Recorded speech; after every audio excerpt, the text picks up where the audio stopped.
Welcome to XIS। This is our next video of current affair series.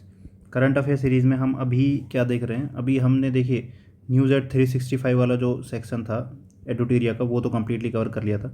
उसके अलावा हमने monthly current affair start किया था, जिसमें हमने अगस्त का करंट अफेयर कवर किया था और उसके बाद में हमने जुलाई का करंट अफेयर देख लिया था। आज अगले 2 महीने का करंट अफेयर हम देखने वाले हैं। कौन कौन सा? पहले हम देखेंगे जून का करंट अफेयर, फिर उसके बाद देखेंगे मई का करंट अफेयर। ठीक है, ये हॉलिस्टिकली कवर है। उसके बाद में जो हम डेडिकेटेड देखेंगे ना, जब हमारा ये मंथली कवर हो जाएगा, कुछ इंटरनेशनल इवेंट्स से रिलेटेड देखेंगे हम। इंटरनेशनल इवेंट्स के बाद में फिर हम कुछ जैसे डेडिकेटेड टॉपिक्स होते हैं, जैसे एनवायरनमेंट का टॉपिक होता है, उसके अलावा इकोनॉमिक्स का होता है, ठीक है, और साइंस एंड टेक का होता है। ऑल्दो ये एक बार हमने दृष्टि मैगजीन में कवर कर लिया है, लेकिन इससे ना कुछ हमारा नया फैक्ट्स भी कवर हो जाएगा और कुछ हमारा रिवीजन भी हो जाएगा। चलिए आज का लेक्चर स्टार्ट करते हैं। देखिए, मई से स्टार्ट करते हैं। आज का हमारा पहला करंट अफेयर है, कॉन्स्टिट्यूशन पार्क सेटअप किया गया है कहाँ पे? महाराष्ट्र में। कॉन्स्टिट्यूशन पार्क है तो ऑब्वियसली बात है, कॉन्स्टिट्यूशन से रिलेटेड कुछ डिटेल्स इस पार्क में आपको देखने को मिलेंगी। इतना इंपॉर्टेंट ऐसे फैक्ट है नहीं स्टेट PCS के हिसाब से। नेक्स्ट देखिए, टाइम मैगजीन का ही करंट अफेयर हमने दृष्टि वाली सीरीज़ में भी देखा था। टाइम मैगजीन की जो लेटेस्ट लिस्ट आई है 100 मोस्ट इन्फ्लुएंशियल कंपनीज़ की, 100 मोस्ट इन्फ्लुएंशियल कंपनीज़ ग्लोबली। उसमें इंडिया की 2 कंपनीज़ का नाम था, एक तो टाटा ग्रुप का है और दूसरा रिलायंस इंडस्ट्रीज़ का है। इसमें आप मतलब गैस भी कर सकते हो नॉर्मली, क्योंकि इंडिया की ये 2 सबसे बड़ी कंपनीज़ हैं। नेक्स्ट नीलगिरी थार। देखिए, नीलगिरी थार से रिलेटेड ना कंजर्वेशन के लिए जो तमिलनाडु गवर्नमेंट है ना, उसने एक प्रोजेक्ट लॉन्च किया है जिसका नाम है प्रोजेक्ट नीलगिरी थार। ठीक है, प्रोजेक्ट नीलगिरी थार। ये थार होता क्या है? ये नीलगिरी थार एक आइबेक्स होता है, ठीक है, और ये इसी नीलगिरी हिल्स के वाले एरिया में ही पाया जाता है तमिलनाडु में। इसके कंजर्वेशन के लिए गवर्नमेंट काफ़ी एफर्ट कर रही है, तो ये आपको बार बार न्यूज़ में आता हुआ दिखेगा। नेक्स्ट, इरेडा जो कंपनी है, Indian renewable energy development agency, इसको नवरत्न का स्टेटस मिल गया है। ऐसे स्टेटस मिलते रहते हैं, वैसे इतना ज़्यादा इंपॉर्टेंट नहीं है। नेक्स्ट देखिए, इंडिया से ना एक एक्चुअली न्यूयॉर्क में एक मीटिंग हो रही है, किसकी? United nation population and development commission की। तो वहाँ पे 3 लोगों को सेलेक्ट करा गया था यहाँ पे भेजने के लिए, इंडिया को रिप्रेजेंट करने के लिए। ये 3 वुमेन हैं और इनमें खास बात यह है कि ये 3 वुमेन सरपंच हैं, ठीक है, मतलब ग्रास रूट लेवल से बिल्कुल रिप्रेजेंटेटिव्स को उठाया गया है। इनमें से एक त्रिपुरा से हैं, एक राजस्थान से हैं, एक आंध्र प्रदेश से हैं, ठीक है। इससे रिलेटेड एक करंट अफेयर और आएगा अभी है, ये उससे रिलेटेड है जब इनको भेजा गया था, और एक करंट अफेयर इससे रिलेटेड तो ये भी आएगा कि जब इनको सेलेक्ट करा गया था।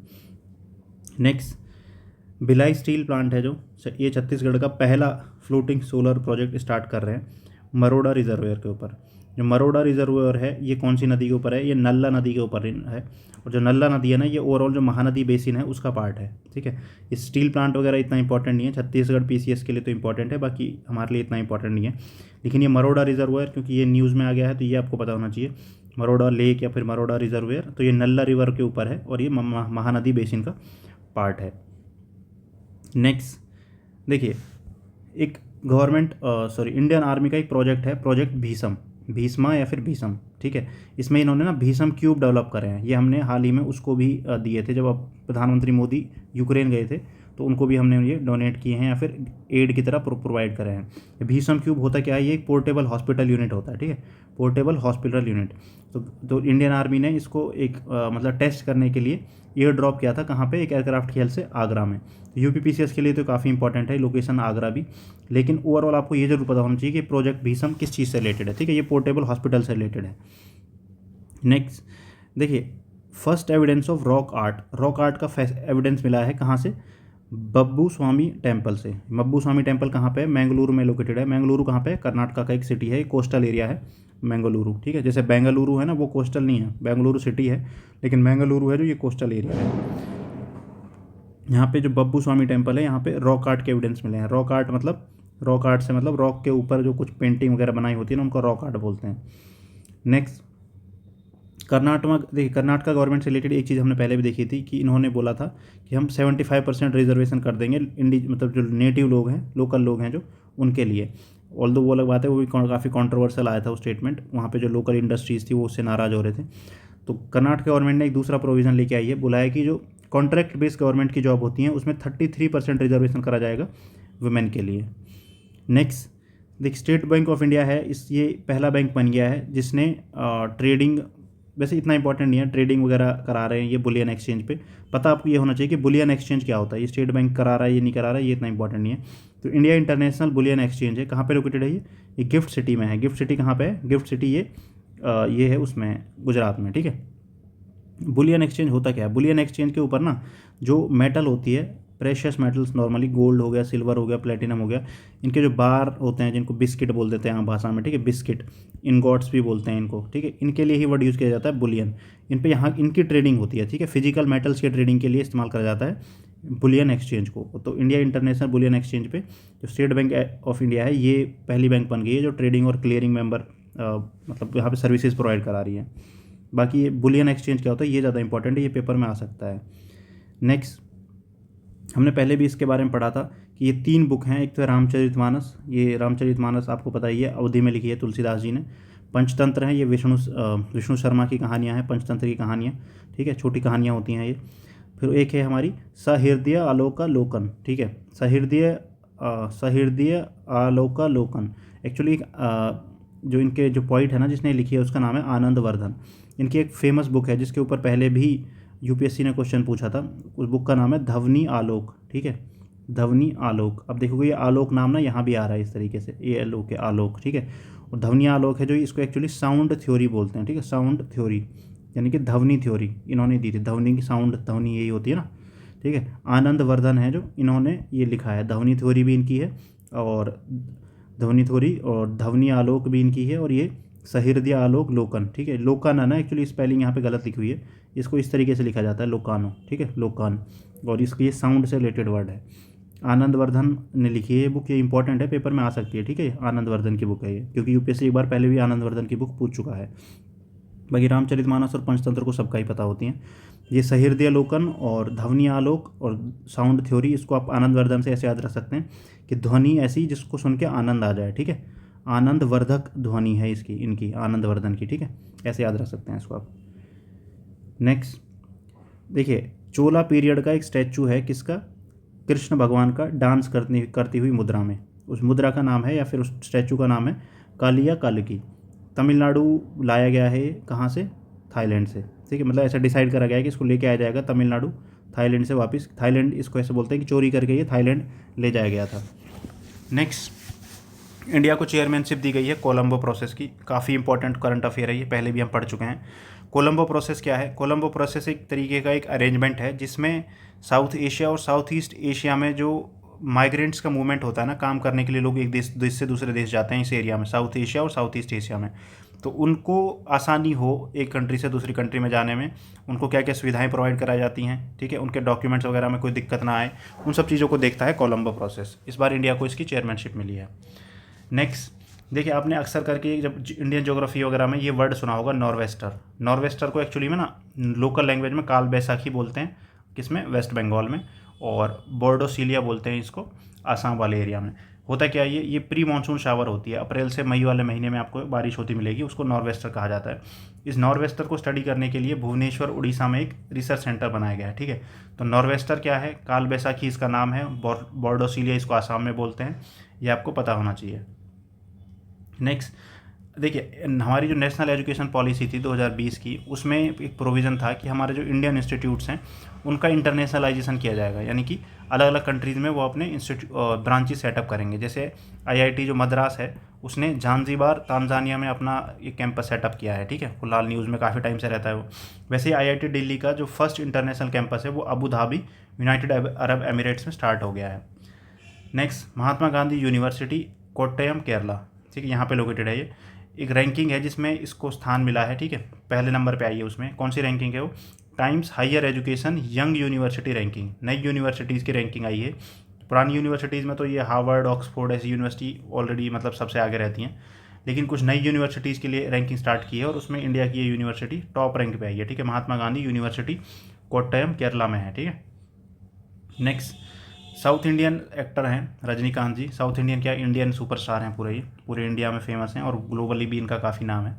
इनको यूनाइटेड अरब एमिरेट्स यूएई ने गोल्डन वीज़ा प्रोवाइड करा है, मतलब जो इनके वीज़ा होते हैं ना ये करते रहते हैं ऐसे काम, ऑलमोस्ट हर दूसरी चीज़ को आगे ये गोल्ड लगा देते हैं। तो ऐसे गोल्डन वीज़ा है ये यूएई का, ये इन्होंने रजनीकांत जो है उनको अवार्ड किया है, उनको दिया है for his contribution to cinema and culture. Next देखिए, मझगांव डॉक लिमिटेड, ये इंडिया का एकमात्र नेवल शिप बिल्डिंग वर्कशॉप है, ठीक है, शिप यार्ड है इंडिया का, जहाँ पे नेवल वगैरह मतलब नेवी से रिलेटेड जो शिप्स वगैरह हैं वो मैन्युफैक्चर की जाती हैं under union ministry of defence, ठीक है। यहाँ पे बता रखा है, इसलिए यहाँ पे ये 250 रुपये का कॉमेमोरेटिव कॉइन इशू करा गया। ये हमारे लिए इतना इंपॉर्टेंट नहीं है कॉइन इशू करा गया वगैरह, लेकिन ये मझगांव डॉक लिमिटेड के बारे में आपको पता होना चाहिए, ठीक है। काफ़ी न्यूज़ में आती रहती है कंपनी, इसके शेयर वगैरह ऊपर नीचे होते रहते हैं। तो एक प्रीमियर नेवल शिपयार्ड मैन्युफैक्चरर है, जिसके अंदर मिनिस्ट्री ऑफ डिफेंस के अंदर इंडिया का एकमात्र शिप बिल्डिंग यार्ड है, जहाँ पे सबमरीन और इंडियन नेवी मतलब इंडियन नेवी के लिए जहाँ पे सबमरीन्स बनाई जाती हैं। इंपॉर्टेंट है, पता होना चाहिए, क्योंकि आज भी आप देखोगे न्यूज़पेपर में एक बहुत डिटेल्ड आर्टिकल आया है शिप बिल्डिंग के ऊपर। उससे एक बहुत इंपॉर्टेंट फैक्ट जो मैंने पढ़ा था वो ये था कि दुनिया में 16% जो शिप्स हैं ना लगभग, वो कौन सी कंट्री से बिलोंग करती हैं? ग्रीस, मतलब छोटी सी कंट्री है और लेकिन 16% जो शिप्स हैं वो इस कंट्री से बिलोंग करती हैं, ठीक है। और इसके अलावा ग्लोबली जो शिप बिल्डिंग का जो काम है वो कहाँ ज़्यादा होता है? तो लगभग 45% के आसपास शेयर है चाइना बनाता है लगभग दुनिया की 45% शिप्स को। और जो दूसरे और तीसरे नंबर पर हैं, दूसरे पे साउथ कोरिया है और तीसरे पे जापान है, और इन तीनों का शेयर मिला दो तो लगभग 90% ग्लोबल शेयर शिप बिल्डिंग का इनके ही पास है। इंडिया में मात्र 0.1%, बहुत मतलब 1% से भी कम शिप बिल्ड होते हैं इंडिया में। तो इंडिया में हमारे पास काफ़ी पोटेंशियल है, हमें शिप बिल्डिंग की तरफ ध्यान देना चाहिए। नेक्स्ट, यशोभूमि कन्वेंशन सेंटर, ये कहाँ है ये पता होना चाहिए, बार बार न्यूज़ में आता रहता है। ये यहाँ पे कुछ हुआ है, इंडिया स्किल 2024 करके कंपटीशन हुआ है, ये इतना इंपॉर्टेंट नहीं है, लेकिन यशोभूमि कन्वेंशन सेंटर आ सकता है पेपर में, कहाँ पे लोकेटेड है? तो ये न्यू दिल्ली में लोकेटेड है। कहाँ पे? द्वारका में, द्वारका नाम की जगह है न्यू दिल्ली में, वहाँ पर लोकेटेड है। यहाँ पर एक म्यूजियम भी बन रहा है, युगा युगीन करके कुछ नाम है उसका। नेक्स्ट देखिए, ये पैलेस्टाइन से रिलेटेड कुछ ना कुछ रिजोल्यूशन आते रहते हैं यूनाइटेड नेशंस में। आपको ये पता होना चाहिए कि जहाँ भी पैलेस्टाइन के साथ खड़े होने की बात आती है, इंडिया हमेशा पैलेस्टाइन का साथ देता है हिस्टोरिकल रीजन की वजह से, क्योंकि Palestine was also a colony और हम भी कॉलोनी थे। हम आज़ाद हो गए, लेकिन पैलेस्टाइन आज भी एक तरीके से कॉलोनी की तरह ही रह रहा है, मतलब वो देश नहीं बन पाया आज भी। तो इसलिए इंडिया देखोगे उस टाइम पे भी जब पहली बार पैलेस्टाइन के लिए वोटिंग हुई थी, तो अरब कंट्रीज़ के अलावा जो एकमात्र कंट्री था जिसने पैलेस्टाइन को सपोर्ट किया था वो इंडिया ही था। और इंडिया आज भी अपने ये स्टैंड बरकरार रखता है, ऑल्दो हमारे इजराइल के साथ भी अच्छे रिश्ते हैं। नेक्स्ट देखिए, जो ब्लूमबर्ग बिलियनर इंडेक्स आता है उसमें इंडिया के मतलब टॉप 15 लोगों में इंडिया के 2 लोगों का नाम है, मुकेश अंबानी और गौतम अडानी, ठीक है। ग्लोबली जो देखा जाए तो सबसे रिचेस्ट पर्सन है, ये ऊपर नीचे होते रहते हैं, फिलहाल है जो या इस लिस्ट के अकॉर्डिंग वो है बर्नार्ड आर्नोल्ड। लेकिन आप नॉर्मली देखोगे जो इलॉन मस्क हैं उनका नाम अक्सर करके आप देखोगे, ये नॉर्मली सबसे आगे रहते हैं।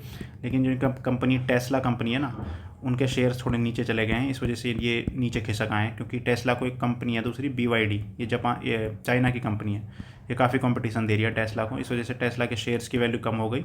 और जो इलॉन मस्क हैं वो दुनिया के सबसे अमीर आदमी नहीं है, ठीक है। तो ये बर्नार्ड आर्नोल्ड, जेफ बेजोस जो कि अमेजोन वाले हैं, और इलॉन मस्क, यही ऊपर नीचे होते रहते हैं जब टोटल देखते हैं हमको कौन सबसे ज़्यादा अमीर है। ये बर्नार्ड आर्नोल्ड कौन सी कंपनी के मालिक हैं? आपने कंपनी का नाम सुना होगा, लुई विटॉन। इसके बैग्स वगैरह आते हैं बहुत, एक बैग ही मतलब कई लाख का बैग होता है और भी ज़्यादा का ही होता है। तो ये LVMH इस पूरी कंपनी का नाम है, बाकी नॉर्मली इसको लोग लुई विटॉन बोलते हैं। उस कंपनी के मालिक हैं बर्नार्ड आर्नोल्ड। नेक्स्ट देखिए, रिपोर्ट है जिसका नाम है shrinking democracy, growing violence, internet shutdowns in 2023। ये रिपोर्ट है, ये बेसिकली जिस कंट्री में सबसे ज़्यादा लॉकडाउन लगाया जाता है इंटरनेट के ऊपर, इंटरनेट को ब्लॉक करा जाता है किसी एरिया में, उनको ये मॉनिटर कर दिया। और इंडिया इसमें प्राउडली लगातार 6 साल से सबसे आगे है। हम सबसे ज़्यादा फ्रीडम ऑफ स्पीच को कर्व करते हैं, कैसे? इंटरनेट को, मतलब जहाँ भी थोड़ा सी प्रॉब्लम हमें देखने को मिलती है तुरंत हम क्या करते हैं, इंटरनेट बंद कर दो इस एरिया का, ठीक है, जो कि अच्छी चीज़ नहीं है, ठीक है। इसमें हम हमेशा से लगातार मतलब 6 साल से इसमें हम टॉप पे आ रहे हैं। और इस रिपोर्ट को रिलीज़ कौन करता है? एक्सेस नाउ, ठीक है, access now and keep it on coalition, ये दोनों मिलकर इसको रिपोर्ट को रिलीज़ करते हैं। इंडिया की इसमें काफ़ी बेकार हालत है, मतलब सबसे ज़्यादा इंडिया को ही ये वर्स्ट रेटिंग देते हैं। Next 46th Antarctic treaty consultative meeting है जो ये इस बार इंडिया में हुई है, कोच्चि में, इसलिए इंपॉर्टेंट है। एक तो यूनेस्को की जो मीटिंग है, यूनेस्को वर्ल्ड हेरिटेज कमेटी, उसकी मीटिंग भी इंडिया में हुई है इस बार। एक इंटरनेशनल शुगर ऑर्गेनाइजेशन है, उसकी मीटिंग भी इंडिया में हुई है, ठीक है। इंडियन ओशन रिम एसोसिएशन, उसकी मीटिंग भी इंडिया में हुई है। और अंटार्कटिक ट्रीटी कंसल्टेटिव मीटिंग, ये कोच्चि इंडिया में हुई है। ये सब आपको पता होनी चाहिए, जब ऐसी कोई इंटरनेशनल मीटिंग इंडिया में होती है तो अक्सर क्वेश्चन आ जाते हैं उससे। अंटार्कटिक ट्रीटी 1959 में साइन हुई थी। ट्रीटी का जो मेन मकसद है वो ये है कि एक तो ये बोलती है कि अंटार्कटिका इंटरनेशनल प्रॉपर्टी है, मतलब जैसे इंटरनेशनल वाटर सबसे बिलोंग करते हैं ना, वैसे ही अंटार्कटिका ट्रीटी भी ये बोलती है कि जो अंटार्कटिका है वो सबकी है, सबकी प्रॉपर्टी है और सबकी जिम्मेदारी है। नेक्स्ट देखिए, एक फेस्टिवल है सागा दावा। सागा दावा फेस्टिवल है, ये कहाँ मनाया जाता है? सिक्किम में मनाया जाता है।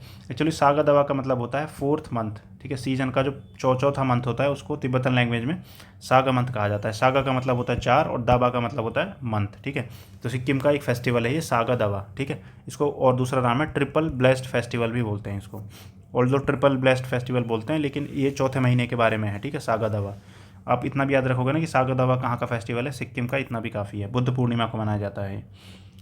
नेक्स्ट एक दूसरे फेस्टिवल के बारे में बता रखा है यहाँ पे, गंगम्मा जतरा फोक फेस्टिवल। गंगम्मा जतरा फोक फेस्टिवल है। गंगम्मा अम्मा जहाँ पे वर्ड आ जाता है ना, वहाँ पे आप समझ लो कि यहाँ पे साउथ इंडिया की ही बात हो रही होगी, ज़्यादातर चांस इसी के हैं। तिरुपति आंध्र प्रदेश में इसको सेलिब्रेट किया गया है, ठीक है। गॉडेस हैं ये गंगम्मा, इनके लिए इनको सेलिब्रेट करा जाता है। ऐसा माना जाता है कि जो भगवान वेंकटेश्वरा हैं, ठीक है, भगवान वेंकटेश्वरा, उनकी छोटी बहन है ये गॉडेस गंगम्मा। नेक्स्ट, दुनिया का जो 100% बायोडिग्रेडेबल पेन है, पहली बार ऐसा हुआ है कि किसी ने दुनिया में 100% बायोडिग्रेडेबल पेन बनाया है, यानी कि प्लास्टिक वगैरह का इस्तेमाल नहीं करा है। तो उस पेन का नाम रखा गया है नोट पेन। किसने बनाया है? इंडिया का एक बंदा है दिल्ली का, सौरभ मेहता, ठीक है, इन्होंने बनाया है। इतना इंपॉर्टेंट नहीं है वैसे ये। नेक्स्ट, थिरुवनंतपुरम एयरपोर्ट है जो इसको एक तरीके से टैग मिला है, या फिर ये इंडिया का पहला एयरपोर्ट बन गया है जिसको जीरो वेस्ट टू लैंडफिल, ये अकॉलेड, मतलब ये इसको एक तरीके से प्राइज़ दिया गया है, जीरो वेस्ट टू लैंडफिल। किसको दिया गया है? थिरुवनंतपुरम एयरपोर्ट। नेक्स्ट, प्रोजेक्ट उद्भव, ये बहुत इंपॉर्टेंट है। प्रोजेक्ट उद्भव ऑलरेडी कई एग्जाम्स में पूछा जा चुका है, क्योंकि कई साल से न्यूज़ में है ये, मतलब ज़्यादा नहीं तो 2 साल तो आई थिंक हो गए हैं इसको न्यूज़ में। इंडियन आर्मी का और यूएसआई का है। यूएसआई क्या है? United services institution of India, ठीक है, इनका ये प्रोजेक्ट है। इसमें क्या करने जा रहा है कि हमारी जो इंडिया की एंशियंट टेक्स्ट बुक्स है ना, और ऐसी टेक्स्ट बुक्स जिनमें वॉरफेयर के बारे में बात करा गया है कि युद्ध को कैसे लड़ना चाहिए, डिप्लोमेसी का कैसे इस्तेमाल करना चाहिए, जैसे अर्थशास्त्र हो गया उसमें जिक्र है, ठीक है, या फिर और भी कोई दूसरी ऐसी बुक है, महाभारत वगैरह, तो उन सबसे अच्छी चीज़ों को सीखा जाएगा और इनकलकेट करा जाएगा हमारी आर्मी के अंदर। उन वैल्यूज़ को हम आर्मी के अंदर डालेंगे और कि उनसे हम क्या सीख सकते हैं, ठीक है। तो ये हो गया प्रोजेक्ट उद्भव, इंपॉर्टेंट है, ये पता होना चाहिए, कई पेपरों में आ चुका है। नेक्स्ट, इंडिया ने रिसेंटली नाइजीरिया के साथ एक तरीके से एग्रीमेंट करा है, जिसमें ये डील हुई है कि जो हमारा बायलैटरल ट्रेड है, क्योंकि इंडिया फ़िलहाल सेकंड लार्जेस्ट ट्रेडिंग पार्टनर है किसका? नाइजीरिया का। तो कि हम नाइजीरिया के साथ जो ट्रेड करेंगे वो लोकल करेंसी में करेंगे, ठीक है। ये इंडिया ने किसके साथ किया है? नाइजीरिया के साथ में। और हाल ही में हमारे जो प्राइम मिनिस्टर हैं वो नाइजीरिया की यात्रा पर भी गए हैं। Next, Shaksgam valley. Shaksgam valley कहाँ पे पड़ती है? बस इतना ही आपको याद रखना है। देखिए, जो इंडिया और चाइना का मतलब बॉर्डर डिस्प्यूटेड एरिया है, जो कहाँ पे? सियाचिन ग्लेशियर के पास में। सियाचिन ग्लेशियर के साथ हमारा डिस्प्यूट किसके साथ भी है? सियाचिन ग्लेशियर के पास में जो डिस्प्यूट है ये पाकिस्तान के साथ भी है। और यहीं पे आप साइड में देखोगे तो चाइना का जो एरिया है, जिसको हम शक्सगाम वैली बोलते हैं, वहाँ पे भी चाइना के साथ डिस्प्यूट है। शक्सगाम वैली की लोकेशन आपको पता होनी चाहिए, कहाँ पे है? सियाचिन ग्लेशियर के पास में लोकेटेड है, ठीक है, पाकिस्तान ऑक्यूपाइड कश्मीर में। नेक्स्ट, राजस्थान। देखिए, राजस्थान ने digital water distribution system launch किया है और इसका नाम रखा गया है बाराबंदी। बाराबंदी से क्या होगा? बाड़ाबंदी या बाराबंदी, ये बेसिकली ना किस कैनाल में किस टाइम पानी छोड़ा जाना है वो सबका फिक्स टर्न मेथड होगा, मतलब किसका नंबर कब आएगा वो डिजिटली सब देखा जाएगा, ठीक है, और ऑटोमेटिकली चलेगा ये। Next, project Ishan. जो प्रोजेक्ट ईशान है ये क्या करेगा? देखिए, इंडिया में ना जो एयर ट्रैफिक होता है, जैसे ATC होते हैं ना, जो एयर ट्रैफिक कंट्रोलर्स, ऐसे इंडिया में 4 अलग अलग मेन जोन्स हैं जहाँ पे ट्रैफिक की इन्फॉर्मेशन होती है, ठीक है। अब इन चारों को कोलेक्ट करके एक जगह लेके आया जा रहा है, ठीक है, और उस एक जगह को लाने का जो सिस्टम है वो एक्चुअली कहाँ पे लेके आया जाएगा? इसको नागपुर, महाराष्ट्र में। और इस प्रोजेक्ट का ही नाम रखा गया है project Ishan, Indian single sky harmonised air traffic management, ठीक है, इंपॉर्टेंट है, पता होना चाहिए आपको ये। नेक्स्ट, इंडिया ने, देखिए, ये यहाँ पे एक पोर्ट है जिसका नाम है कंके संथुराई पोर्ट। जो कंके संथुराई पोर्ट है ये कहाँ पे है? श्रीलंका में है। और इंडिया मतलब इसके डेवलपमेंट में पैसे लगा रहा है, पैसे अपनी तरफ से पैसे लगा रहा है इसके डेवलपमेंट में। लेकिन ये सब इतना इंपॉर्टेंट नहीं है, बाकी ये लोकेशन आपको पता होनी चाहिए कि पोर्ट है कहाँ पे, ठीक है। कंके संथुराई पोर्ट कहाँ पे? श्रीलंका में। नेक्स्ट, मैंने आपको ऊपर बताया था ना, 3 लोगों को यूनाइटेड नेशंस में एक मीटिंग हो रही है, वहाँ पे पार्टिसिपेट करने के लिए भेजा गया है 3 सरपंच को। यहाँ पे उन्हीं के नाम बता रखे हैं। नीरू यादव राजस्थान की हैं, हेमा कुमारी कुंडू ये आंध्र प्रदेश की हैं, सुप्रिया दास दत्ता ये त्रिपुरा की हैं, इनका डेप्थ में जानने की ज़रूरत नहीं है आपको, इनके नाम वाम ना भी पता हो तो चलेगा, बस ये पता होना चाहिए कि तो सरपंच हैं, ठीक है, कोई बहुत बड़े नेता नहीं है, तो सिर्फ एक सरपंच हैं, इनको मतलब रिप्रेजेंट करने के लिए भेजा गया है, ये बहुत बड़ी बात है, ठीक है। United Nations commission on population and development, इसकी मीटिंग हो रही है न्यूयॉर्क में और वहाँ इनको भेजा गया है। नेक्स्ट, वर्ल्ड की जो टॉप एडटेक एजुकेशन टेक्नोलॉजी वाली कंपनीज़ हैं उनकी लिस्ट रिलीज़ की गई है, ठीक है, और इस लिस्ट में 15 इंडियन कंपनीज़ हैं, जिनमें आप देखोगे सबसे अच्छी रैंकिंग अनअकैडमी को मिली है, 54वां रैंक मिला है इसमें। लेकिन ग्लोबली टॉप पे देखोगे तो यूएई की दुबई बेस्ड कंपनी है एक एमेरिटस, ठीक है, नाम से पता चल जाएगा, वैसे मतलब दुबई की कंपनी है, क्योंकि दुबई में एमिर सिस्टम है जो दुबई में चलता है, और ये एमिर लिखा होता है किसी चीज़ का आगे तो ज़्यादा चांस है कि ये यूएई का ही होगा, ठीक है। आपने एमिरेट्स नाम की एक एयरलाइन है उसका नाम भी सुना होगा, ये भी इन्हीं की है। नेक्स्ट, इसरो के बारे में आपको ना एक चीज़ पता होना चाहिए कि वैसे ये मतलब ऐसे तो इसरो टेस्ट वेस्ट कुछ ना कुछ करता रहता है, लेकिन हो सकता है किसी स्टेटमेंट में डाल के आपसे ये पूछने की मतलब किसी तरीके से घुमा के आपसे ये पूछा जाए, तो आपको ये पता होना चाहिए कि जो इसरो है वो लिक्विड फ्यूल्ड रॉकेट इंजन के ऊपर भी काम कर रहा है। इसके अलावा 3D प्रिंटिंग ऑफ इंजन्स, जो इंजन्स हैं उनकी 3D प्रिंटिंग के ऊपर भी इसरो काम कर रहा है, ठीक है। नेक्स्ट, इंडियन एयरफोर्स और इंडियन नेवी है जो इन्होंने एक जॉइंट एक्सरसाइज की है पंजाब में, उसका नाम रखा है क्या, गगन स्ट्राइक, ठीक है, गगन स्ट्राइक। गगन से आप याद मतलब रिलेट कर सकते हो कि इसमें इंडियन एयरफोर्स भी शामिल है और इंडियन आर्मी तो है ही। नेक्स्ट, बॉर्डर रोड ऑर्गेनाइजेशन, जिसको ब्रो बोलते हैं, इसका काम क्या होता है, ये जो बॉर्डर एरियाज़ में ना इंफ्रास्ट्रक्चर डेवलपमेंट का काम होता है, खासकर रोड वगैरह बनाने का, ब्रिजेज़ वगैरह बनाने का, वो ब्रो देखता है, ठीक है। ब्रो को कब बनाया गया था, तो इसको 1960 में बनाया गया था ब्रो को, ये आपको पता होना चाहिए, और इसका हेडक्वार्टर नई दिल्ली में है। इसका हाल ही में राइजिंग डे मनाया गया था, ये इतना इंपॉर्टेंट नहीं है, 7 मई को मनाया जाता है, ये डेट इतनी इंपॉर्टेंट नहीं है। बाकी ब्रो का काम क्या है और ब्रो कब बनाया गया था, इसका हेडक्वार्टर कहाँ पे, ये आप याद रखो तो अच्छी बात है। नेक्स्ट, वेस्ट नाइल फीवर है, ये तो आपको नाम से पता चल गया होगा, ठीक है। वेस्ट नाइल फीवर, इससे क्वेश्चन आता है पेपर में कि नाम से पता चल रहा है कि वेस्ट नाइल फीवर, तो ऑब्वियसली बात है ये कहाँ से आया है, अफ्रीका से आया है, ठीक है। वेस्ट नाइल में आप देखोगे एक जगह है वेस्ट नाइल नाम की, कहाँ पे, युगांडा में वेस्ट नाइल नाम का एक डिस्ट्रिक्ट है, वहाँ पे सबसे पहले ये रिपोर्ट किया गया था, इसलिए इसको वेस्ट नाइल फीवर बोलते हैं। और इन्फेक्टेड मॉस्किटोज़ के काटने से ये फैलता है। इंडिया में हाल ही में केरला में इसके कुछ केसेस आए थे और इसलिए ये न्यूज़ में आया था। तो ये इन्फेक्टेड मॉस्किटो से फैलता है ना, ये सबसे इंपॉर्टेंट चीज़ है यहाँ पे। नेक्स्ट, एक कैंपेन न्यूज़ में था, पीरुल लाओ पैसे पाओ, ठीक है, इतना इंपॉर्टेंट नहीं है, लेकिन ये थोड़ा नाम ऐसे अट्रैक्टिव सा नाम है ना, और जो अट्रैक्टिव से नाम होते हैं ना अक्सर ये पेपर में आ जाते हैं। तो पीरुल क्या होता है, जो पाइन ट्री होती है ना उसके पेड़ से जब पत्ते गिर जाते हैं तो उनमें ना आग लगने का बहुत डर रहता है। तो गवर्नमेंट ने क्या करा है, एक बार उन्होंने बोला है कि आप इन पत्तों को कलेक्ट करो और 50 रुपये किलो के हिसाब से पैसे लेके जाओ। कलेक्शन सेंटर बना दिए गवर्नमेंट ने कि कलेक्शन सेंटर में आप इसको जमा करो, 50 रुपये किलो के हिसाब से पैसे लेके जाओ। अब लोग उसको जमा करके वहाँ दे जाएंगे तो इससे आग लगने की जो समस्या है वो हो सकता है कम हो जाए। नेक्स्ट, इंडिया, देखिए एक रिपोर्ट आई थी हाल ही में, ग्लोबल इलेक्ट्रिसिटी रिव्यू, ठीक है, 5th रिपोर्ट थी ये, global electricity review report. Amber नाम का एक ऑर्गेनाइजेशन है यूनाइटेड किंगडम में, ठीक है, वो इसको रिलीज़ करता है। इसके according India 3rd largest solar producing country बन गया है, जापान को इंडिया ने पीछे छोड़ दिया है। नेक्स्ट, वेल्थिएस्ट सिटीज़ रिपोर्ट, इसको लॉन्च करता है हेनली एंड पार्टनर्स, ठीक है, in collaboration with New World Wealth. 2 organisation है ये मिलकर रिलीज़ करती हैं, कौन कौन सी, हेनली एंड पार्टनर्स और न्यू वर्ल्ड वेल्थ, ठीक है। कौन, क्या नाम है, वेल्थिएस्ट सिटीज़ रिपोर्ट 2024। इसमें 2 इंडियन सिटीज़ का नाम आया है, एक तो मुंबई का और एक दिल्ली का, ठीक है। टॉप 50 सिटीज़ में 2 इंडियन सिटीज़ हैं, दिल्ली का रैंक है 37 और मुंबई का रैंक है 24, यानी कि मुंबई में रहना दिल्ली में रहने से ज़्यादा महंगा है। नेक्स्ट, मोल्डोवा एक कंट्री है, कहाँ पे ये, यूरोप में पड़ता है, ठीक है, ईस्टर्न यूरोप में। इंडिया ने इसके साथ एक वीज़ा फ्री ट्रैवल करके एक एग्रीमेंट साइन किया है, सबके लिए नहीं है, ये सिर्फ डिप्लोमेटिक पासपोर्ट होल्डर्स और ऑफिशियल पासपोर्ट होल्डर्स के लिए है, यानी कि नॉर्मली ये गवर्नमेंट एम्प्लॉय होते हैं जो हाई मतलब बहुत सीनियर लेवल पे काम कर रहे होते हैं या फिर गवर्नमेंट के काम से दूसरे कंट्री में जा रहे होते हैं। School on wheels, school in a box या फिर स्कूल ऑन व्हील्स, ये सारे कैंपेन वो हैं जो फ्लड या मतलब जहाँ पे कोई फ्लड्स रिलेटेड कोई आपदा आ गई है, या फिर यहाँ पे जैसे मणिपुर में तो आपको पता ही है बहुत ज़्यादा जो एथनिक कॉन्फ्लिक्ट हैं वो चल रहा है कुकी और मैती कम्युनिटी के बीच में, तो वहाँ पे बच्चों को रिफ्यूजी कैंप वगैरह हैं जो वहाँ पे पढ़ाने की सुविधा की जा रही है स्कूल ऑन व्हील कैंपेन के through. Thanks, international organisation for migration ये रिपोर्ट रिलीज़ करती है, ठीक है, रेमिटांसेस के रिगार्डिंग कि कौन सी कंट्री को कितने रेमिटांसेस मिल रहे हैं, मतलब रेमिटांस क्या होता है, जब कोई दूसरी कंट्री से पैसे भेजता है अपनी कंट्री में, उसको रेमिटांस बोलते हैं, ठीक है। जैसे मतलब इंडिया के लोग मान लो दुबई में काम कर रहे हैं, तो वो इंडिया में जो पैसा भेजेंगे उसको रेमिटांस बोलते हैं। 2022 का डेटा है वैसे, इसमें $111 बिलियन का, इसको बाद में आप देखोगे इसको एक बार $124 मिलियन के आसपास पहुंच गया था, और 2023 का डेटा है जो वो लगभग 111 बिलियन के आसपास है। नेक्स्ट इसमें बेसिकली याद रखना है कि आपको ये 100 बिलियन को ना क्रॉस कर चुका है, और इंडिया में सबसे ज़्यादा रेमिटांस आती है। दूसरे नंबर पे आप देखोगे मैक्सिको और चाइना होते हैं, इनमें ऊपर नीचे फ्लक्चुएट होता रहता है, नॉर्मली मैक्सिको रहता है। नेक्स्ट बाम्बी बकेट ऑपरेशन, देखिए ऊपर मैंने आपको बताया था ना, पीरुल लाओ पानी पाओ, वो पीरुल लाओ पैसे पाओ, ये कैंपेन चलाया था किसने, उत्तराखंड की सरकार ने, किससे बचने के लिए, आग फॉरेस्ट फायर से बचने के लिए।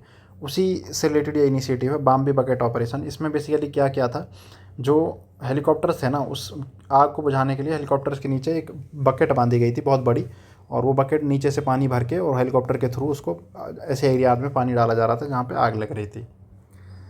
नेक्स्ट जैपनीज़ एम्बेसडर हैं जिनका नाम है हिरोशी सुजुकी, नागालैंड के चीफ मिनिस्टर के साथ मिलकर इन्होंने कोहिमा पीस मेमोरियल और इको पार्क नागालैंड में इनॉग्रेट करे हैं। इतना इंपॉर्टेंट नहीं है ये फैक्ट, लेकिन बस मैं आपसे को ना इस करंट अफेयर से ये दिखाना चाह रहा था कि नॉर्थ ईस्ट में ना, हमारा नॉर्थ ईस्ट इंडिया में जापान काफ़ी पैसे खर्च करता है, अपने काफ़ी पैसा लगाता है। इसके पीछे रीज़न क्या है, क्योंकि जापान की चाइना से नहीं बनती, और चाइना को पसंद नहीं है कि जापान नॉर्थ ईस्ट में आके कुछ भी डेवलपमेंट में हेल्प करे, और लेकिन जापान करता है क्योंकि चाइना उसका दुश्मन है। नेक्स्ट इंडिया नेपाल डिस्प्यूट, देखिए ये इंडिया नेपाल बॉर्डर डिस्प्यूट होता रहता है, बार बार न्यूज़ में आता रहता है। कभी कभी कोई भी पॉलिटिशियन कोई ऐसी स्पीच दे देगा जिसकी वजह से लोगों की मतलब वोट लेने के लिए नॉर्मली ऐसा करते हैं। इंडिया में अगर पाकिस्तान को गाली दो तो पाकिस्तान, और पाकिस्तान में इंडिया को गाली दो, तो जो पॉलिटिशियंस होते हैं उनको इलेक्शन में फ़ायदा होता है, ठीक है। उसी तरीके से नेपाल में भी आजकल ये नई ट्रिक खेल रहे हैं वहाँ के पॉलिटिशियन, नेपाल वाले जो इंडिया के बारे में बोलते हैं कि जो ये लिपुलेख, लिम्पियाधुरा और काला पानी वाला एरिया है, ये इसके ऊपर डिस्प्यूट करके हैं, बोलते हैं कि ये हमें मिलना चाहिए। एक्चुअली जो काली नदी है ना, ट्रीटी ऑफ सुगोली साइन हुई थी 1816 में, ठीक है, उसके अकॉर्डिंग ये काली नदी है जो ये बॉर्डर एरिया था। लेकिन काली नदी ना दो इसकी हेडवर्ड ट्रिब्यूटरी हैं इस तरीके से। अब इंडिया बोलता है कि ये वाला बॉर्डर है, ठीक है, और यहाँ पे बीच में पड़ते हैं लिम्पियाधुरा, काला पानी और ये लिपुलेख, ठीक है, यहाँ पे बीच में। नेपाल बोलता है कि ये बॉर्डर नहीं है, ये बॉर्डर है, ठीक है। यहाँ पे मान लो इंडिया है इस तरीके से, यहाँ पे नेपाल है, तो इंडिया बोलता है कि ये नहीं है, ये बॉर्डर है। नेपाल बोलता है कि नहीं, ये वाली जो लाइन है इसको बॉर्डर मानो आप, ठीक है। तो इस वजह से ये डिस्प्यूट रहता है यहाँ पे। नेक्स्ट मरीन टारडाइग्रेड, ये टारडाइग्रेड क्या होता है ना, एक तरीके से माइक्रो एनिमल्स होते हैं, ये माइक्रो एनिमल होते हैं, और मरीन टारडाइग्रेड है, ये मरीन है तो मतलब ऑब्वियस बात है समुद्र के अंदर पाए जाते हैं। टारडाइग्रेड वैसे आपको नॉर्मली भी मॉजिज़ वगैरह के ऊपर देखने को मिल जाएंगे, आप नॉर्मली दिखाई नहीं देते लेकिन बहुत छोटे होते हैं, लेकिन आप इसको देखोगे तो ये ऐसे देखने में लगता है जैसे भालू होता है ना, ऐसा होता है देखने में, लेकिन बहुत छोटा होता है, दिखाई नहीं देता, वैसे बहुत साइज़ बहुत छोटा होता है, माइक्रो साइज़ होता है इनका, ठीक है। चंद्रयान 3 से इंस्पायर होके, और इसका नाम रखा गया है क्या, बेटिलिपीस चंद्रयानी, यूनिवर्सिटी है तमिलनाडु में, उसने इनका नाम रखा है, ठीक है। नी स्पीसीज डिस्कस करी थी इन्होंने, टार्डिग्रेड की, और उसका नाम रख दिया। बाकी इतना इंपॉर्टेंट नहीं है, लेकिन ये जो जानवर है ना टार्डिग्रेड, ये ज़्यादा इंपॉर्टेंट है, नाम पता होना चाहिए आप इसको वाटर बियर और मॉज पिगलेट भी बोलते हैं। Next national highway authority of India है जो इसने one vehicle one FASTag initiative start किया है। इसका मतलब ये है कि आप एक फास्टैग पे एक व्हीकल पे एक ही फास्टैग आप लगवा सकते हो, और एक फास्टैग को आप मल्टीपल व्हीकल में यूज़ नहीं कर सकते। नेक्स्ट उत्तर प्रदेश गवर्नमेंट है जो इसने पहला glass sky walk bridge launch करा है तुलसी झादरे चित्रकूट में, ठीक है। यूपीपीसीएस के लिए इंपॉर्टेंट है, बीपीएससी के लिए इंपॉर्टेंट नहीं है। नेक्स्ट शोम्पेन ट्राइब के बारे में हमने पहले ही पढ़ा था। शोम्पेन ट्राइब है जो ये कार निकोबार वाला जो एरिया है ना, साउदर्न एरिया है जो अंडमान का, निकोबार वाला एरिया, वहाँ पे पाई जाती है। एक मोंगोलॉइड ट्राइब है ये, ठीक है, मोंगोलॉइड फीचर्स हैं इनके। पहली बार वोट करा है इन्होंने 2024 के इलेक्शन में। उसी तरीके से जो ब्रू माइग्रेंट्स हैं, ब्रू माइग्रेंट कहाँ पे पाए जाते हैं, त्रिपुरा में। ये लोग हैं जो पहले ये मिजोरम में रहते थे, मिजोरम में, लेकिन फिर दंगे हुए थे, रायोट्स, और वहाँ से अपनी जान बचा के ये मिजोरम से कहाँ चले गए, त्रिपुरा में चले गए। सुप्रीम कोर्ट का भी एक जजमेंट आया था ब्रू से रिलेटेड, तो ये ब्रू माइग्रेंट्स के बारे में पता होना चाहिए, पूछा जा सकता है कहाँ पे रहते हैं। फिलहाल ये त्रिपुरा में रहते हैं। ओरिजिनली कहाँ के थे ये, तो ओरिजिनली ये मिजोरम के थे, बाद में ये त्रिपुरा भाग गए थे जब इनको मतलब अपनी इनकी जान पे आई थी, ठीक है। और एक पर्टिकुलरली वल्नरेबल ट्राइबल ग्रुप में कैटेगराइज हैं पीवीटीजी, ठीक है, ब्रू। नेक्स्ट डोंगरिया खोंड ट्राइब, आपने खोंड के बारे में हिस्ट्री में पढ़ा होगा, खोंड रिबेलियन वगैरह। तो ये डोंगरिया खोन ट्राइब है जो कहाँ पाया जाता है, ये उड़ीसा में पाया जाता है। हाल ही में इन्होंने इलेक्शन को बॉयकॉट करने की धमकी दी थी कि हम इलेक्शन को बॉयकॉट करेंगे। इसके पीछे रीज़न इन्होंने बोला था कि हमारे खिलाफ गलत केसेस फाइल करे हुए हैं सरकार ने, ठीक है, उनको ख़त्म करा जाए उन केसेस को जो एंटी माइनिंग केसेस हैं, और तभी हम वोट करेंगे, नहीं तो हम वोट नहीं करेंगे। ये किसने किया था, डोंगरिया खोन ट्राइब ने। नेक्स्ट देखिए नेप्टिस फाइलारा, ये एक बटरफ्लाई है, ये कहाँ पे मिली है, टेल वाइल्ड लाइफ सेंचुरी है। कहाँ पे है ये, टेल वैली या फिर Talle wild life sanctuary, Arunachal Pradesh में, ठीक है। तो बस इतना याद रख लो कि नेप्टिस फाइलेरा न्यूज़ में था, क्यों था, ये एक बटरफ्लाई की स्पीसीज़ है जो कि मिली है कहाँ पे, अरुणाचल प्रदेश की Talle valley wild life sanctuary में। Next climate clock, climate clock है जो कुछ नहीं है, मतलब एक तरीके से क्लॉक है जो मतलब ये इंडिकेट करती है कि अभी क्लाइमेट कितनी स्पीड से चेंज हो रहा है और बाद में इसके क्या इम्पैक्ट देखने को मिलेंगे। तो ये CSI हेडक्वार्टर में इस्टेब्लिश की गई है न्यू दिल्ली में। नेक्स्ट देखिए रिलायंस जियो है जो, ये आपको बताइए इंटरनेट डेटा फ्री प्रोवाइड करना इन्होंने स्टार्ट करा था और अभी भी 5G वाला जो डेटा है ये अभी भी फ्री प्रोवाइड कर रहे हैं अनलिमिटेड। तो ये वर्ल्ड का लार्जेस्ट मोबाइल ऑपरेटर बन गया है in terms of data traffic. China की जो कंपनी है चाइना मोबाइल, उसको इसने पछाड़ दिया है। नेक्स्ट देखिए डिजिटल सर्विस एक्सपोर्ट के मामले में इंडिया की रैंकिंग 4th है according to World Trade Organisation. बस इतना ही है, ज़्यादा डेप्थ में जाने की जरूरत नहीं है। वर्ल्ड ट्रेड ऑर्गेनाइजेशन टाइम पे बताता रहता है कि सर्विसेज एक्सपोर्ट में कौन सी कंट्री आगे है कौन सी पीछे, लेकिन जो डिजिटल सर्विस एक्सपोर्ट है उसमें इंडिया 4th पे आ गया है। नेक्स्ट गवर्नमेंट ने कमेटी सेटअप करी है, राजीव गौबा कमेटी। राजीव गौबा इसका चेयरमैन है तो इसको राजीव गौबा कमेटी बोलते हैं, ठीक है। इसका जो काम है वो है कि LGBT कम्युनिटी के वेलफेयर के बारे में ये काम करेगी। एक्चुअली सुप्रीम कोर्ट ने एक डिसीजन दिया था Supriyo Chakraborty versus government of India case में, उसमें उस मतलब सजेशन के इनलाइन उस सजेशन के अकॉर्डिंग ही इस राजीव गौबा कमेटी को सेटअप करा गया है। ये LGBT कम्युनिटीज़ के वेलफेयर के लिए काम करेगी या फिर सजेशन देगी कैसे वेलफेयर करा जा सकता है। अभी आप देखोगे तो एक गवर्नमेंट का स्कीम है स्माइल स्कीम, ठीक है। ये स्माइल स्कीम है, ये ट्रांसजेंडर पे फोकस करता है, बाकी तो और ज़्यादा गवर्नमेंट ने कुछ किया नहीं हुआ है LGBT कम्युनिटी के लिए। नेक्स्ट नेशनल करिकुलम 2024, देखिए जो नेशनल एजुकेशन पॉलिसी है ना हमारी, उसमें अर्ली चाइल्डहुड केयर के ऊपर फोकस करने की बात की गई थी। तो उसी के इनलाइन गवर्नमेंट ने आधारशिला नाम से एक मतलब एक इनिशिएटिव है गवर्नमेंट का, ministry of women and child development का, जो क्या करेगा, early childhood care and education पे ध्यान देगा। National curriculum 2024 for early childhood care and education, नाम क्या रखा गया, आधारशिला। नाम से भी इसको रिलेट कर सकते हो, आधार मतलब फाउंडेशन, फाउंडेशन तो अर्ली चाइल्डहुड में ही रखी जाती है, ठीक है। तो नेशनल एजुकेशन पॉलिसी के अकॉर्डिंग ही है, ठीक है। हिंदुस्तान जिंक लिमिटेड, मैंने पहले पढ़ाया था आपको, जिंक इंडिया में कहाँ मिलता है, राजस्थान में मिलता है। ये बताया था ना, जिंक होता है और लेड होता है और सिल्वर, ये कहाँ पाए जाते हैं सारे, ये राजस्थान में पाए जाते हैं। और हिंदुस्तान जिंक लिमिटेड ये उदयपुर में हेडक्वार्टर है इसका। वेदांता ग्रुप की एक सब्सिडी कंपनी है। इंडिया का वर्ल्ड का ये लार्जेस्ट सिल्वर प्रोड्यूसर डिक्लेयर कर दिया गया है इसको, ठीक है। किसने, the silver institute 2024 world silver survey, इसके अकॉर्डिंग इसको globally 3rd largest silver producer declare कर दिया गया है। मैंने आपको बताया था ना, सिल्वर, जिंक और लेड ये साथ में मिलते हैं, तो ये कंपनी सिल्वर का भी प्रोडक्शन करती है। Next green credit programme mentioned है यहाँ पे, बाकी इतना इंपॉर्टेंट नहीं है जो डिटेल है, लेकिन ये ग्रीन क्रेडिट प्रोग्राम के बारे में आपको पता होना चाहिए। ग्रीन क्रेडिट प्रोग्राम COP28 में भी गवर्नमेंट ऑफ इंडिया ने इसके बारे में जिक्र किया था। ग्रीन क्रेडिट प्रोग्राम है क्या कि कोई इंडिविजुअल अपने वॉलंटरली मतलब बिना किसी के बोले ही कुछ इन्वायरमेंट फ्रेंडली काम करता है तो उसको ग्रीन क्रेडिट्स दिए जाएंगे, जिनको वो ट्रेड भी कर सकता है बाद में, मतलब उनकी हेल्प से वो कुछ खरीद बेच भी सकता है। Next Indian historical records commission है जो, इन्होंने अपना नया लोगो और मोटो रिलीज़ करा है। मोटो का क्या नाम है, यात्रा इतिहासम भविष्यम संरक्षिता, ठीक है। यात्रा इतिहासम भविष्यम संरक्षिता किसका मोटो है, इंडियन हिस्टोरिकल रिकॉर्ड्स कमीशन का। Next state of world population 2024 report, United nation population fund लेके आया है इसको। इसके अकॉर्डिंग इंडिया दुनिया का सबसे पॉपुलस कंट्री हो गया है, सबसे ज़्यादा पॉपुलेशन है इंडिया में फिलहाल, चाइना को भी हमने पीछे छोड़ दिया है। और इंडिया की 24% पॉपुलेशन ऐसी है जो 0 से 14 साल के एज ग्रुप में है। नेक्स्ट विजहिंजाम पोर्ट, ये हम पहले भी देख चुके हैं, अडानी ग्रुप ने इसको डेवलप करा है इस पोर्ट को, और ये इंडिया का पहला ट्रांसशिपमेंट पोर्ट होगा। ट्रांसशिपमेंट पोर्ट क्या होता है कि बड़ा पोर्ट होता है जहाँ पे बड़ी बड़ी शिप्स आ सकती हैं, और ये शिप्स हैं जो ये क्या करती हैं, बड़ी बड़ी शिप्स, इन शिप्स को आप एक जगह मतलब यहाँ पे बहुत बड़ी शिप आएगी, फिर उस शिप से माल लोड करके छोटी शिप्स पे डाला जाएगा और फिर वो बाकी के पोर्ट्स पे जाके उस सामान को खाली करती हैं। और इंडिया में फ़िलहाल कोई ट्रांसशिपमेंट पोर्ट नहीं है। एक तो ये विजहिंजाम है, ये डेवलप हो गया है। इसके अलावा पोर्ट ब्लेयर है जो, वहाँ पे भी हम एक ट्रांसशिपमेंट पोर्ट डेवलप कर रहे हैं।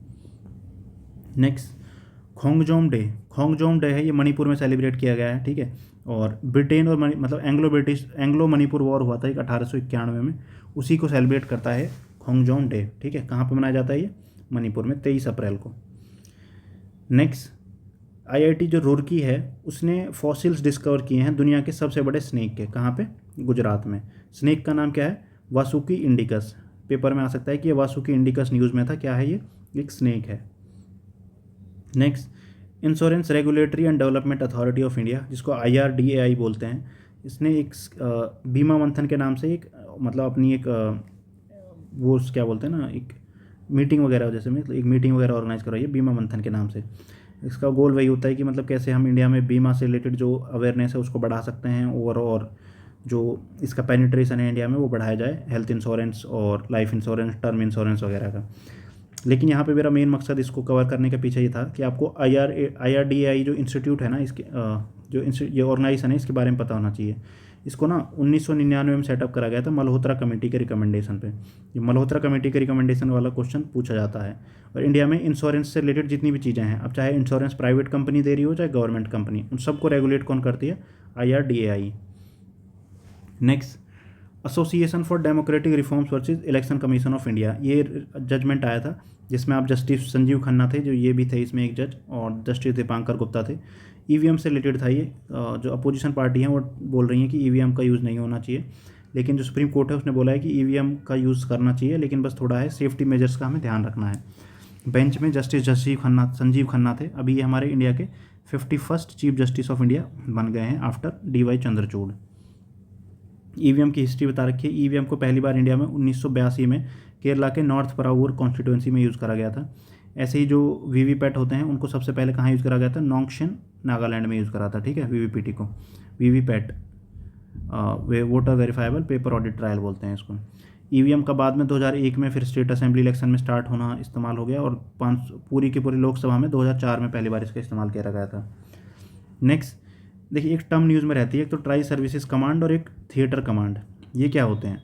ट्राई सर्विसेज कमांड और थिएटर कमांड एक ऐसी कमांड है जो किस चीज़ का ध्यान रखती है, मतलब सॉरी किस चीज़ का ध्यान नहीं रखती, यहाँ पे ना इंडियन एयरफोर्स, ठीक है, इंडियन एयरफोर्स और इंडियन आर्मी और नेवल फोर्स, इन तीनों के कंबाइंड कमांड होती है। ठीक है, उनको बोलते हैं थिएटर कमांड या फिर tri services command.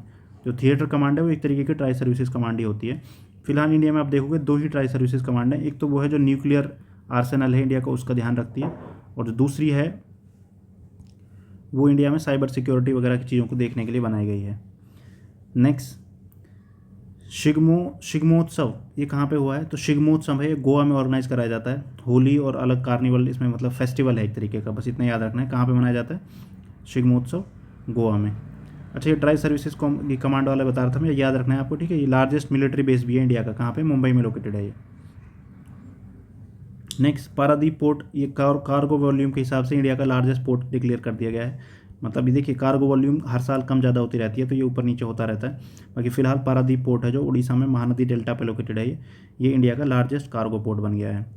Next, president हैं जो president of India Droupadi Murmu, इन्होंने इंडिया का पहला domestic gene therapy cancer centre और इनॉग्रेट कराया। कहाँ पे? IIT बॉम्बे में। और जो थेरेपी है इसका नाम है NexCAR19 CAR-T। ठीक है, ये थेरेपी का नाम है। ये ओवरऑल आपको याद रखना है कि जीन थेरेपी है और IIT बॉम्बे में स्टार्ट की गई है। और इंडिया में कैंसर से रिलेटेड जहाँ भी आपको रिसर्च का नाम दिखेगा ना, वहाँ एक इंस्टीट्यूट का नाम आपको हमेशा दिखेगा। कौन सा? टाटा मेमोरियल हॉस्पिटल, या फिर टाटा जो रिसर्च इंस्टीट्यूशन है। कहाँ पे? ये है मुंबई में। नेक्स्ट देखिए, ग्रीन एनर्जी के मामले में इंडिया की ऑलमोस्ट सबसे बड़ी कंपनी है एक अडानी ग्रीन एनर्जी लिमिटेड। इसने खावड़ा सोलर पार्क है जो गुजरात में, वो डेवलप करा है। ये ग्लोबली दुनिया का सबसे बड़ा सोलर पार्क है, और इसके साथ ही ये 10,000 मेगावाट टोटल कैपेसिटी हो गई है इसके रिन्यूएबल एनर्जी में, अडानी ग्रीन एनर्जी लिमिटेड। ठीक है, कहाँ पे है? खावड़ा सोलर पार्क गुजरात में है। ठीक है। नेक्स्ट, जो वाडा है, वाडा क्या है? World anti doping agency. ऐसे इंडिया में है जो उसको नाडा बोलते हैं, नेशनल एंटी डोपिंग एजेंसी। ठीक है, 2005 में बनाई गई थी नाडा। और जो वाडा है इसकी एक रिपोर्ट आई है, उस रिपोर्ट में ये बोला गया है कि पूरी दुनिया में एंटी डोपिंग के मामले सबसे ज़्यादा, मतलब डोपिंग का इस्तेमाल सबसे ज़्यादा कहाँ के एथलीट कर रहे हैं? इंडिया के। और ये बड़ी शॉकिंग चीज़ है। ठीक है, क्योंकि आप देखोगे जो रशिया है उसके ऊपर ज़्यादा इल्ज़ाम लगाए जाते हैं, और रशिया को तो ओलंपिक से भी बाहर कर दिया था। लेकिन अभी इंडिया में सबसे ज़्यादा वायलेशन के केसेज आए हैं वर्ल्ड वाइड। किसने बोला है ऐसा? वाडा ने, वर्ल्ड एंटी डोपिंग एजेंसी ने। वाडा है जो इसका हेडक्वार्टर है मॉन्ट्रियल कनाडा में, और ये 1999 में इसको स्टैब्लिश करा गया था। इंडिया में है नाडा, ठीक है, और उसको कब सेटअप करा गया था? 2005 में। नेक्स्ट, जोग्राफिकल इंडिकेशंस के बारे में एक बेसिक चीज़ बताई हुई है कि टोटल 600 से ज़्यादा जोग्राफिक इंडिकेशंस हो गए इंडिया में अब। बाकी जोग्राफिक इंडिकेशंस कौन से स्टेट में सबसे ज़्यादा हैं ये इंपॉर्टेंट है, कहाँ पे है? उत्तर प्रदेश में। सबसे पहला जोग्राफिक इंडिकेशन कौन सा था इंडिया का? तो वो था दार्जिलिंग टी, ठीक है, दार्जिलिंग चाय। दार्जिलिंग कहाँ पे पड़ता है? वेस्ट बंगाल के नॉर्दर्न एरियाज़ में। Next, India will stop importing urea by 2025 end. 2025 के एंड तक इंडिया यूरिया को इंपोर्ट करना बंद कर देगा, ऐसे इंडिया ने टारगेट रखा है। अब यूरिया का इस्तेमाल क्या है? यूरिया क्या है? फर्टिलाइज़र।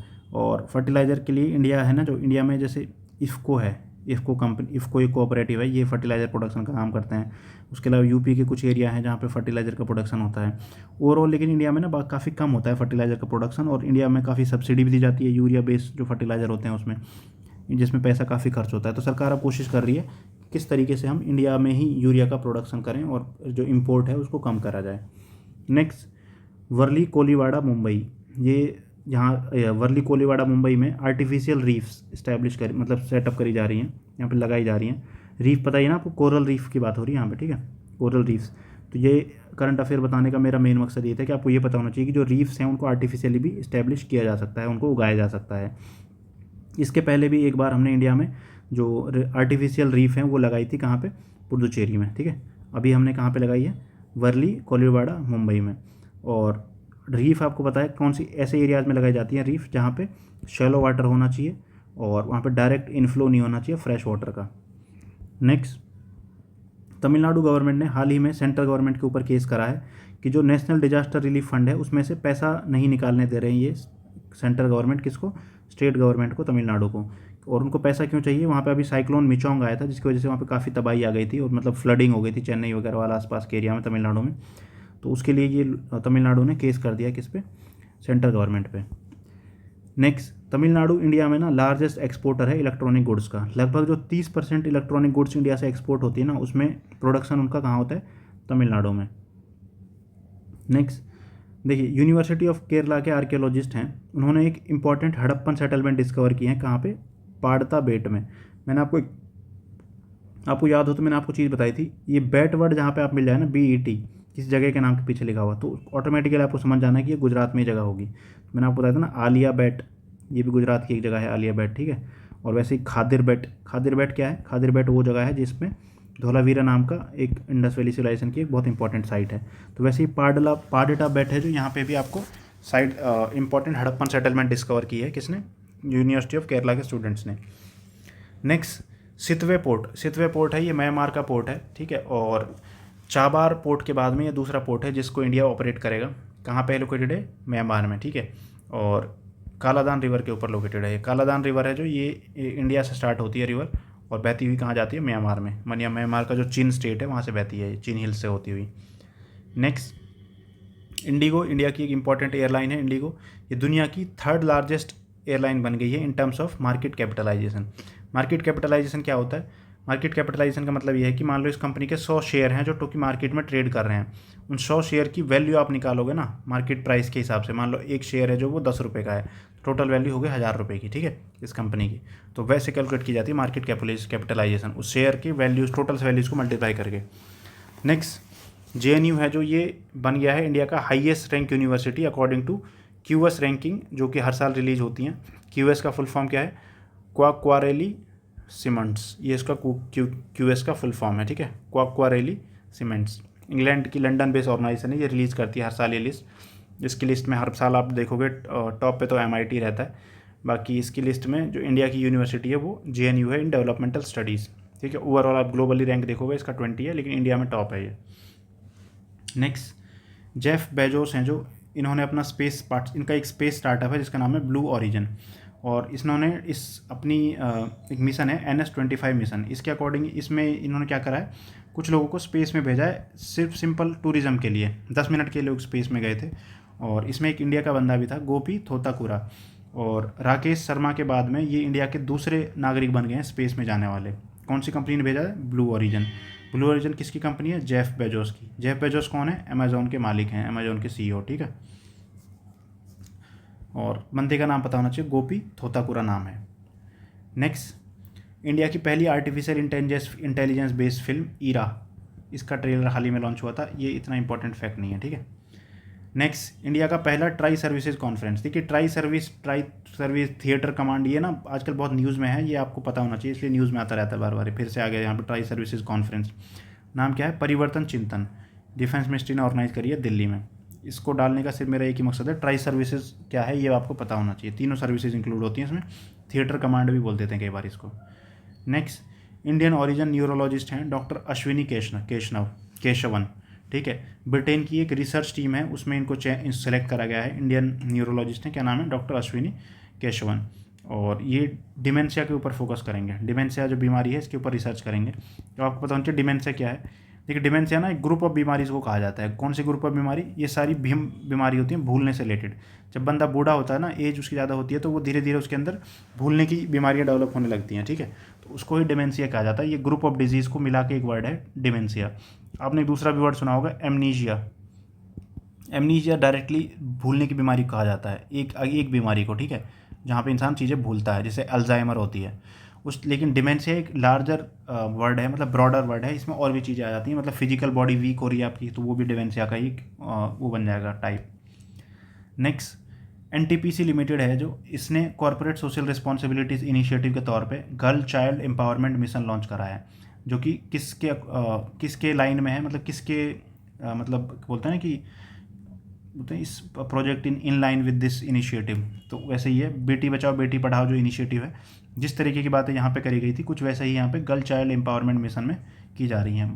कैसे हम जो लड़कियाँ हैं उनको आगे लेके आ सकते हैं हर एक फील्ड में। NTPC ये काम कर रही है कॉर्पोरेट सोशल रिस्पॉन्सिबिलिटी इनिशिएटिव के अंदर। अच्छा, CSR, ये इसको CSR बोलते हैं शॉर्ट फॉर्म में, कॉर्पोरेट सोशल रिस्पॉन्सिबिलिटी। ये क्या होता है? जो हर प्राइवेट कंपनी होती है ना, उसको भी सोसाइटी के लिए कुछ करना होता है। कितना करना होता है? उसका जो एनुअल प्रॉफिट है उसका 2% पैसा उसको किस पे खर्च करना होता है? CSR के ऊपर। एनुअल प्रॉफिट का 2%, ये रूल है गवर्नमेंट की तरफ से, ठीक है। नेक्स्ट, गणगौर उत्सव। गणगौर फेस्टिवल कहाँ मनाया जाता है? गणगौर फेस्टिवल राजस्थान में मनाया जाता है हर साल, ठीक है। गणगौर फेस्टिवल में होता क्या है? जो भगवान शिव हैं और उनकी वाइफ हैं गॉडेस पार्वती, उनकी एक तरीके से यूनियन या उनकी शादी को सेलिब्रेट करा जाता है गणगौर फेस्टिवल में।